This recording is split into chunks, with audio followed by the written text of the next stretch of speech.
কি গো শর্মিলা, কি দেখতেছো? এদিকে আসো, দেখাই আমি।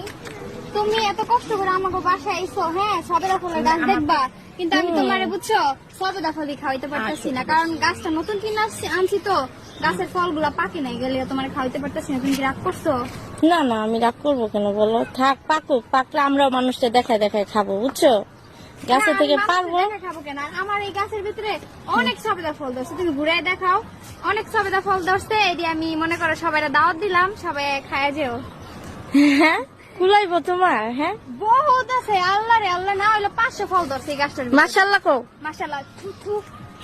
নজর লেগে যাবো মানুষের, আবার মানুষের তো আবার নজর বাড়া না। সুখে সংসার করবো, ওই জায়গায় মেয়েরা নজর লাগাই দিছে, না জানি আমার গাছের ভিতর নজর লাগাই দেয়।